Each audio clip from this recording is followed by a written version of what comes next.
বর্ষা শেষে ফিরবে শীত, অর্থাৎ আবারও একবার শীতের দাপুটে ব্যাটিং, এমনটাই পূর্বাভাস হাওয়া অফিসের। যেটা জানা যাচ্ছে দক্ষিণবঙ্গের বিভিন্ন জেলা সহ উত্তরবঙ্গের প্রায় প্রতিটি জেলাতেই শীত আবারও দাপিয়ে কামব্যাক করবে।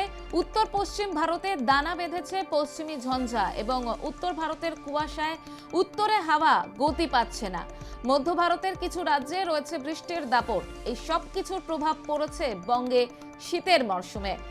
আলিপুর আবহাওয়া দপ্তরের পূর্বাভাস অনুযায়ী বৃহস্পতিবার পর্যন্ত থাকবে এই পরিস্থিতি, তবে মঙ্গলবার থেকে আবহাওয়ায় বদল শুরু হবে। হাওয়া অফিসের পূর্বাভাস অনুযায়ী বাংলাদেশের ওপর একটি ঘূর্ণাবর্ত থাকায় প্রচুর পরিমাণ জলীয় বাষ্প দক্ষিণবঙ্গের বাতাসে ঢুকে পড়েছে। ফলস্বরূপ বীরভূম এবং মুর্শিদাবাদে হালকা বৃষ্টির সম্ভাবনা রয়েছে। আগামী 5 দিন দক্ষিণবঙ্গের বাকি জেলায় শুষ্ক আবহাওয়া থাকবে।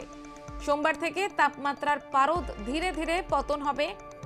কলকাতা সহ দক্ষিণবঙ্গের বিভিন্ন জেলায় তাপমাত্রা 2 থেকে 4 ডিগ্রি নামার সম্ভাবনা রয়েছে।